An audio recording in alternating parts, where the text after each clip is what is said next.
PPATK barusan memblokir jutaan rekening. Wah, rekening dorman disikat. Kemudian banyak orang yang punya uang tiba-tiba dibekukan. Ini sangat membuat syok banyak orang di Indonesia. Kebijakan ini kebijakan apa? Ini kebijakan bagus atau kebijakan ngawur? Apakah ini pertanda ekonomi rakyat Indonesia sudah mulai ambruk? Welcome to Success Before 30 Level Up Podcast.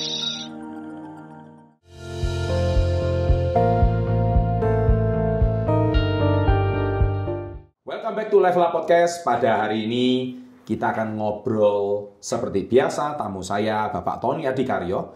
Kita akan ngobrol banyak tentang perkembangan kehebohan Indonesia belakangan ini. Welcome back Pak Tony. Ya, selamat pagi Pak Chandra. Selamat pagi, salam hebat luar biasa Pak. Salam hebat luar biasa. Baik Pak, belakangan ini Pak, kita tahu Indonesia ini ya nggak habis dari drama ya. Dari semua sektor Pak, ya kan? Ya. Jadi mau dari selebritinya, termasuk ekonominya, termasuk politikusnya. Gitu. Ya, ya. Tapi kali ini seperti biasa Rana kita bahas tentang ekonomi makro Pak ya. Ya. Pak Tony, kita langsung hajar ke inti aja ya. Ya. Ini kan belakangan ini ada data ngawur, kebijakan gagal. Menurut Pak Tony ini apa ya? Ini kayak seperti belakangan ini kenapa Indonesia ini kok seperti kayak gini nih, gimana menurut Pak Tony ini?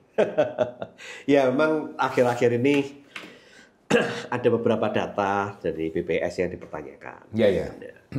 Karena pembandingnya mungkin tidak seperti itu. Betul. Ya kan? Nah, seperti contohnya yang awal-awal ya, itu dulu BPS mengatakan bahwa angka kemiskinan Indonesia itu turun. Kemudian di Indonesia ini tidak banyak. Ya. Nah, sebaliknya data dari Bank Dunia World Bank mengatakan 68% penduduk Indonesia miskin. Yang benar yang mana ini? Ya, ya. Nah, ternyata sudut pandangnya beda, Pak. Ya, ya. Nah, sudut pandangnya BPS hanya dianggap kalau $2 di bawah $2 baru miskin. Oh ya. Nah, sementara kalau World Bank standarnya standar internasional Pak, bukan $2 gitu kan. Nah, $2 kalau dihitung berapa? Cuman sekitar 30.000 ya. 30.000 kali 30 hari kan 900.000 1 juta. Ya. Nah, kalau di bawah 1 juta baru miskin ya. Sekarang UMR kan rata-rata sudah di atas 2-3. Ya. Di beberapa daerah sampai 5. Ya sudah pasti yang orang gaji UMR pasti aman Pak. Setuju. Nah, kalau sampai 1 juta ya menurut saya terlalu kecil. Ya. Nah, tapi ya itu data yang digandakan sebagai acuan oleh BPS. Betul. Nah, terus kemudian ada data BPS yang lain yang sekarang lagi heboh nih. Itu katanya pertumbuhan ekonomi Indonesia 5,12%. Nah, naik dari yang kuartal pertama 4,89%. Betul, ya kan? betul. Nah, padahal prediksinya majority mengatakan antara 4,5 sampai 4,7%. Secara penghitungan banyak orang-orang yang mengerti makroekonomi seperti itu. Nah, ini membuat sebuah perdebatan. Betul. Sampai saat ini ada banyak yang mempertanyakan, terutama orang-orang yang paham tentang ekonomi makro, tentang statistik segala macam, mempertanyakan dari mana hitungan ini, gitu. Sampai kemudian ada saat ini salah satu organisasi Selios itu menyurati PBB sampean untuk minta untuk dalam hal ini menanyakan BPS mengenai bener nggak sih itunya, mau disuruh untuk survei seperti itu. Nah, ini kan menjadi sebuah hal yang unik ya. Tapi kenyataannya kalau kita perhatikan, kalau saya tanya ya rekan sesama pengusaha, memang terasa banget Pak masalah daya beli menurun ini terasa banget. Iya. Ini valid ya Pak, karena kan saya nanyanya ke pelaku. Bukan baca kolom komentar netizen loh Pak. Jadi beberapa memang merasakan penurunan daya beli. Ya, betul. Ya, ini memang benar Pak. Betul. Terus kemudian kalau pemilik kafe, resto itu memang ada beberapa yang memang antara kompetisi, ada kafe-kafe baru, ataukah memang orang itu dari yang dulu biasanya jajannya itu 50.000 sekali ngafe, sekarang mereka cari yang kafenya 25.000. Ya. Nah, itu yang saya maksud dengan pergeseran. Ya. Mereka tetap ngafe, tapi harganya lebih murah. Betul. Nah, ini yang diperdebatkan. Yang tadi statement pertumbuhan 5,12% itu, tapi kok tidak selaras dengan yang Bapak, kalau kita pernah podcast yang lalu kan Bapak bilang ini kan terjadi penurunan daya beli. Itu kan sebenarnya tidak baik gitu loh Pak. Betul. Kan bukan devaluasi tapi sebaliknya kan Pak ya. Jadi ini kan inflasi tapi deflasi kan gitu Pak. Nah, gimana menurut tanggapan Pak Tony? Nah, memang pertumbuhan ekonomi itu kan rumusnya sebetulnya dari bagaimana belanja pemerintah, kemudian ditambah dengan investasi, kemudian ditambah dengan konsumsi dalam negeri, ditambah ekspor, dikurangi impor. Nah, dalam hal ini kondisinya itu ini yang membuat pertanyaan gitu, daya beli menurun. Sementara ini Indonesia ini kan sebetulnya yang membuat pertumbuhan ekonomi kita naik, itu biasanya dominasinya dari konsumsi dalam negeri, Pak. Ya, setuju. Nah, kalau daya beli menurun, kok bisa pertumbuhan ekonominya naik? Ini yang dipertanyakan. Ini aneh-aneh di situ. Yang dipertanyakan di sana. Nah, padahal yang kuartal pertama, yang cuma 4,89% itu mengalami masa puasa dan Idul Fitri, Pak. Nah, dalam hal ini biasanya di bulan puasa dan Idul Fitri, itu biasanya konsumsi itu selalu naik. Setuju. Sehingga dikhawatirkan kuartal kedua akan lebih jelek. Tapi anehnya justru kuartal kedua bisa lebih tinggi daripada kuartal pertama gitu. Padahal daya beli kan menurun, tidak ada bulan puasa, tidak ada bulan Idul Fitri. Kok bisa naik gitu. Terus kemudian dikatakan bahwa ini daripada industrinya lagi naik nih. Nah, tapi data PMI itu menyatakan turun. Loh kok bisa gitu. Nah, ini yang membuat banyak ekonomi-ekonomi yang saat ini mempertanyakan, sampai yang tadi Celios menyurati PBB untuk melihat itu gitu. Nah, ini BPS ini cara penghitungannya bagaimana? Tapi ya tadi seperti ya Pak ya, kadang-kadang mungkin punya sudut pandang yang berbeda, angelnya. Punya POV yang berbeda ya. Iya. Nah, kayak yang tadi World Bank standarnya besar ya. Standarnya internasional, mungkin bisa 10-12 US dollar gitu ya. Nah, kalau di sini cuma $2 gitu. Nah, itu kan otomatis standar ini beda penghitungannya. Ya jelas, hitungannya beda. Nah, yang paling seru ini juga belakangan ini kan masalah PPATK blokir rekening, Pak. Ini kayaknya seru, Pak. Kacau ya. Sampai saya ini juga meriksa, Pak. Saya punya rekening-rekening yang nganggur ini apa ya? Masih ada duitnya gitu ya. Kalau dihitung-hitung kan ya lumayan juga. Tiba-tiba diblokir nggak bisa diambil ya kan? Nah, tapi malah bikin rakyat panik. Termasuk ada satu ustadz yang cukup terkenal loh, Pak ya. Dari Makassar itu kan ya. Dia sampai uangnya mau digunakan untuk sumbang masjid nggak bisa digunakan gitu loh. Itu. Nah, ini blunder fatal atau menurut Pak Tony gimana? Iya, cukup fatal, Pak. Dan itu sempat memicu yang namanya ras ya di bank. Waktu itu cukup banyak, begitu itu dikatakan blokir segala macam, banyak orang ketakutan dan ras. Dan itu sangat berbahaya. Kalau sampai industri... Itu kayak tahun 97 ya? Yang dikhawatirkan seperti itu, Pak. Nah, makanya setelah respon daripada masyarakat nggak bagus, dan kemudian sampai ke telinganya Pak Presiden Prabowo, langsung Pak Presiden Prabowo akan memanggil... Instruksikan ya langsung ya? Memanggil hari itu juga PPATK sama Bank Indonesia untuk datang. Dan kemudian ya setelah itu PPATK sudah nggak sefrontal itu lagi.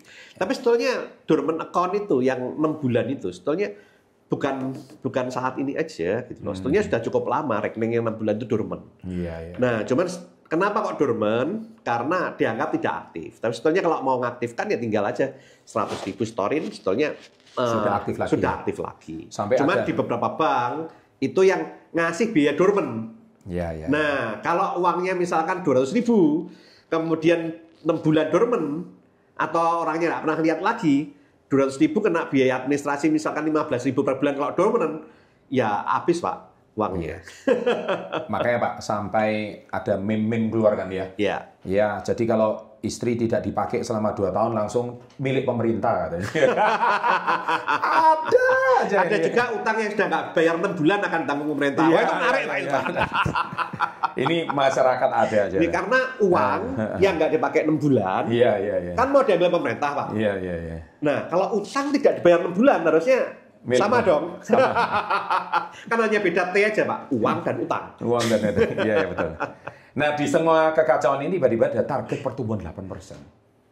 Wah, target. Boleh ya. Boleh. Ini optimisme tingkat dewa. Harus. Karena apa namanya, kalau katanya Bung Karno, gantungkan cita-citamu setinggi langit. Nah, sehingga kalaupun kau jatuh, maka kau akan jatuh di antara bintang-bintang. Iya, gitu, setuju. Nah, oke, itu setuju, saya setuju sekali. Cuman harus berpikir jangan cuman apa namanya 8%-nya, Pak. Harus difikirkan gimana caranya untuk mencapai 8%. Jadi menurut Pak Tony, apakah kondisi sekarang ini seberapa bahaya? Karena risiko paling gila ini kan kalau setahun ke depan kalau pemerintah ini nggak berubah haluan, Amerika krisis Indonesia ini kena dampak nggak?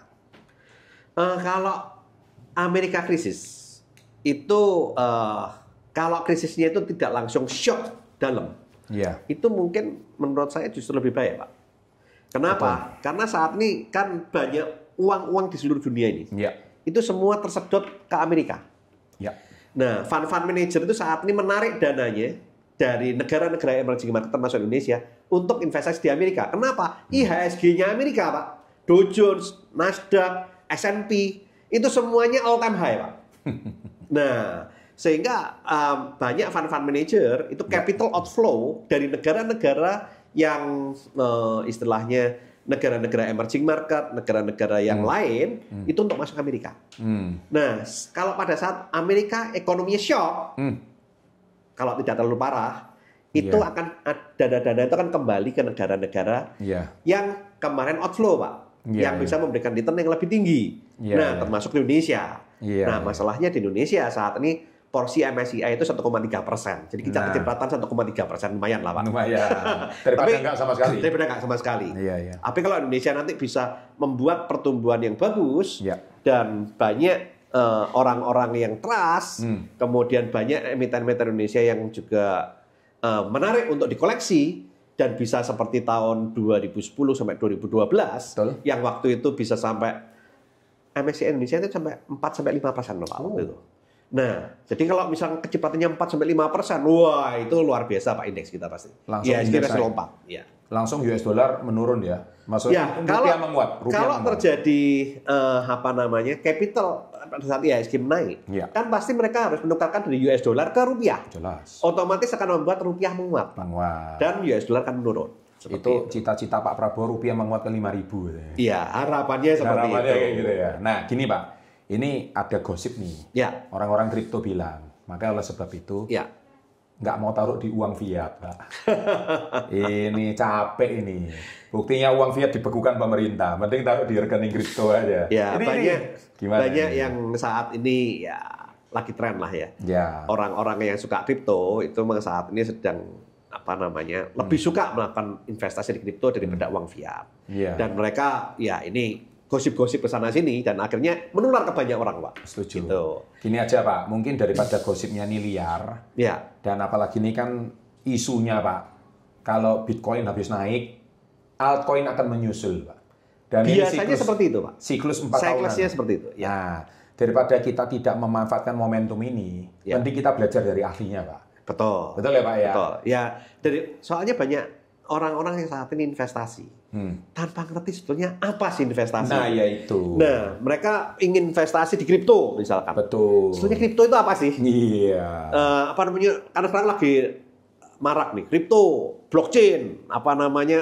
Bitcoin, Solana, Ethereum, Tether, sampai Doge, PP.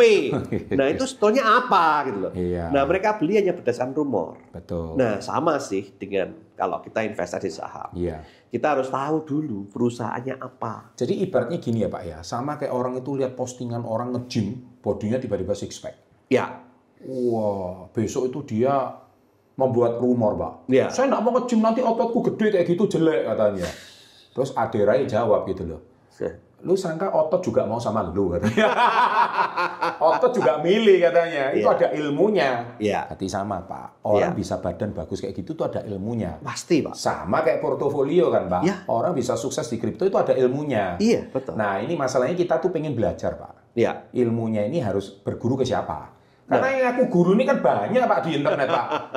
Wah, ini cuan sukses, pada yang rungkat juga lebih banyak gitu ya. Betul sekali, Pak. Nah, ini menurut Pak Tony gimana, Pak? Kita harus berguru sama siapa ini kalau kripto? Nah, otomatis kalau kita mau belajar, Pak, harus kepada orang yang sudah expert, Pak. Yang terbukti ya? Yang terbukti. Dan dia memang sudah melakukan investasi di kripto lama. Yes. Dan dia nggak cuma ngomong investasi di kripto lama loh, betul. Tapi kita harus tahu dia punya jejak digital nggak? Yes, betul. Mulai kapan dia ngomong? Betul. Nah, dan saya melihat hanya satu sosok yang menurut saya paling kompeten bagus, ya, paling kompeten ya, yes. untuk men-sharingkan hal ini. Betul. Dan saya tahu orang satu ini rekam jejaknya dia nggak pernah membuat orang FOMO, tapi dia selalu memberikan edukasi apa sih sebetulnya Bitcoin, betul. Apa itu kripto, apa itu blockchain. Yeah. Terus kemudian kalau fungsinya masing-masing itu seperti apa. Nah itu beliau sangat kompeten sekali dan ya beliau sudah mulai sharing tentang hal ini sejak tahun 2012 Pak. Wow. Makanya beliau dikenal sebagai Bapak Bitcoin Indonesia. Ya, setuju, siapa lagi kalau tidak Bapak Oscar Darmawan, Pak. Berarti intinya kalau kita mau belajar, ada workshopnya Pak ya. Iya. Yaitu di akhir bulan ini ya Pak ya. Iya. Tanggal 30-31 Agustus. Iya, kebetulan kan kita kemarin sudah sempat ngobrol sama Pak Oscar. Setuju. Dan Pak Oscar ternyata setelah ngobrol-ngobrol kita sama kita mau untuk memberikan ilmunya, untuk memberikan literasi keuangan yang lebih tepat, agar orang itu kalau investasi kripto itu benar. Jangan sampai investasi kripto bukannya untung malah buntung. Dan repotnya kalau di kripto ini karena volatility-nya tinggi, ini maka bisa kalau kaya sekali, kalau enggak bisa rugi banyak sekali. Istilahnya kalau orang kripto itu cacing-cacing naga-naga. Iya, cacing-cacing naga-naga itu. Kalau mau jadi naga sekalian, mau jadi cacing sekalian. Betul. Nah, kita itu daripada dipusingkan dengan orang-orang seperti ini. Iya. Dan kita ini kan sebagai orang-orang yang usia 35-40 ke atas. Iya. Daripada kita ini dikomporin sama yang nggak jelas ini. Iya. Terus kemudian kemarin PPATK juga bikin hal-hal heboh kayak gini. Dan apalagi kemarin dipertegas Pak Oscar juga kemarin jelas bicara di channel kita itu dia bilang bahwa dia tidak pegang uang fiat ya sedikit pun karena dia sudah pegang aset digital sejak 2013. Wah ini ilmunya harus kita pelajari. Iya. Betul ya Pak? Dan saat ini satu-satunya doktor Pak. Oh iya betul. Yang mempelajari tentang blockchain. Betul. Dan jurusannya itu blockchain. Itu cuma Pak Oscar di Indonesia. Satu-satunya. Sehingga ya secara betul-betul secara ilmu pun dia bisa dipertanggungjawabkan. Nggak cuma asal ngomong gitu. Nah apalagi saat ini ya di Indonesia ini kan simpang siur ya Pak ya. Belum ada aturan yang jelas untuk orang ngomong itu yang benar gimana, yang membuat orang FOMO itu gimana. Nah makanya OJK kemarin kan mulai membuat aturan. Setuju. Nah siapa-siapa saja yang bisa ngomong tentang keuangan. Nah, maka dia harus ahli, maka dia harus expert. Nah, kita pun juga mendatangkan orang yang expert, Pak. Makanya Pak Oscar ini, karena kalau enggak pelatihan Merdeka kita ambil semua orang, kemudian salah, kita yang salah, Pak. Jelas. Kalau kita ini orang lama, Pak ya. Kita itu kan kalau pasti nggak saham, emas, properti. Udah 3 macam itu puter-puter di situ terus, Pak. Memang gara-gara Pak Oscar kita jadi mikir nih sekarang. Perlukah kita nambah satu portofolio yang namanya cryptocurrency? Kripto. Saya sudah mengamati kripto sudah lama Pak, sejak tahun 2010. Tapi memang saya tidak istilahnya tidak chip in secara persentase gede di sana. Saya hanya ngikutin aja gitu. Karena kalau tanyain orang, saya kan sering sharing tentang finansial. Kemudian tanyain kripto nggak ngerti kan, ya nggak enak juga ya. Makanya saya masuk untuk belajar. Gini, kalau Anda ragu-ragu, saya rasa mungkin nggak ada salahnya kita ikut kelas akhir bulan ini. Supaya kita itu bisa mempertimbangkan. Bukan apa kata anak kita, bukan kata anaknya temen, bukan kata temennya anak gitu kan ya. Jadi atau bukan kata teman-teman kita, tapi kita cari informasi sendiri, Pak. Jangan dari influencer juga, Pak. Karena banyak yang kena dari influencer gitu loh. Nah, dalam hal ini kalau di Cina, Pak, tadi nyambungin yang saya tadi. Di Cina itu harus ada orang yang kompeten. Kalau nggak boleh loh Pak ngomong. Ngajar itu nggak boleh sembarangan. Ngajar nggak boleh sembarangan. Apalagi saya kaget Pak Oscar tuh ngomong satu kalimat kemarin begini. Jadi dia tuh terakhir mengadakan workshop sejenis ini 2013 Pak. Iya. Nah itu berarti 12 tahun yang lalu. 12 tahun yang lalu. Bahkan di video terakhir saya bilang, Pak bisa nggak diceritakan 12 tahun yang lalu, yang mana waktu itu kripto masih dianggap scam. Bapak juga dimusuhin orang banyak, tapi Bapak begitu yakin melihat kripto ini sebagai masa depan. Dan 12 tahun hari ini, Pak.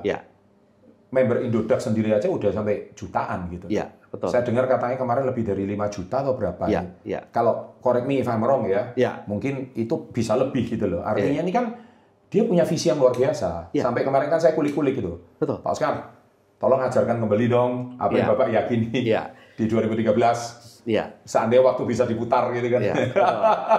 Betul. Jadi tonton teman-teman daripada kita FOMO kepada beli koin nggak jelas, mending FOMO ilmunya, Pak. Iya, soalnya kalau kita di Bitcoin ini resikonya, Pak, di samping uang itu kadang-kadang juga karena banyak orang yang tidak paham, banyak penipuan-penipuan memakai kripto.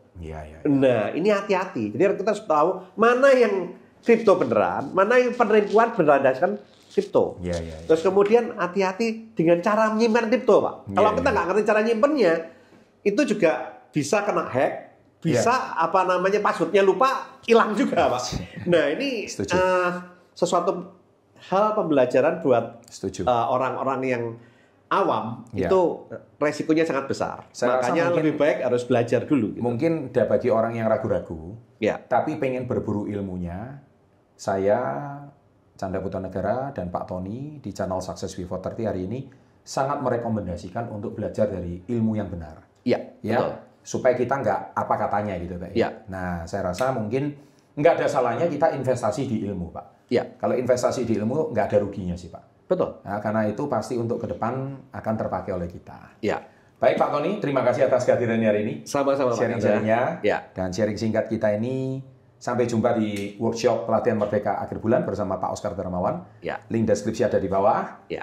Segera, karena sampai video ini dibuat, peserta sudah hampir terisi 50%. Jadi oleh sebab itu, sahabat SP30, bagi Anda yang ingin tahu informasi lebih jelas, meskipun Anda tahu singkat, Anda sudah pernah coba-coba di kripto, tapi kan Anda belum pernah berguru langsung dengan gurunya di 2013. Dan 2013 itu menghasilkan banyak trader-trader kripto yang hebat. Pemain-pemain kripto yang hebat. Betul. Jadi apa ilmunya itu Anda harus belajar. Saya aja tertarik loh yang mau belajar. Terima kasih sahabat SP30. Kita tutup dengan salam hebat luar biasa. Sampai jumpa di puncak kemakmuran.